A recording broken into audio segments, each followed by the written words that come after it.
Let's talk starting systems today. We're not talking about the diagnostics that's had bad brushes in it. We're not going to talk about that today. Today we're going to talk about installing a starter. What is important when you're installing a starter? Checking your grounds, make sure the block is clean, make sure you have good connections, make sure your battery, B+ wire is good from the battery down to the starter. I'll make another video one day on that, but we're talking about installations, not voltage drops.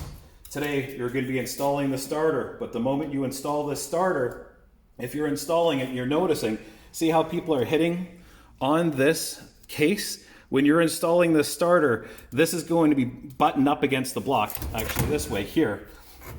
But if there's a raised area, that's going to cause it to go out of alignment. You ever hear starters whine going meow when you start it up, or grinding, or not engaging correctly? That all has to do with installation of the starter. So today we're going to talk about that quickly. When you're installing the starter, make sure you take the inspection plate off so you can have access to the ring gear. Put the starter in, make sure it's lined up, torque the bolts down, get inside there with a 1/8 drill bit for this specific Chevy that we're working on.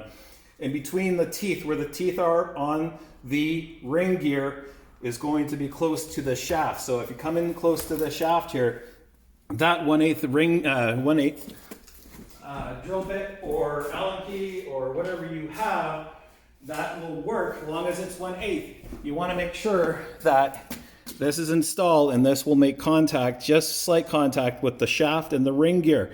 If it isn't and it's loose, you need to remove the starter, and you need to, if it's loose, you need to cut one of the shims, put the shim in here, reinstall the starter, and recheck to make sure this is tight. Now it should slip in nice and loose, but it shouldn't be super loose. It should be just snug. But if it's too tight and you can't get it in, then you need to use the whole shim. Put it in, recheck, and now it should be nice, and it will go in nice and smoothly. It won't bind and it won't be too loose. Okay? Tip of the day: install your starters correctly. You'll get your warranty, because if you don't, your warranty provider will not provide you a warranty because they'll know what happened. Till later.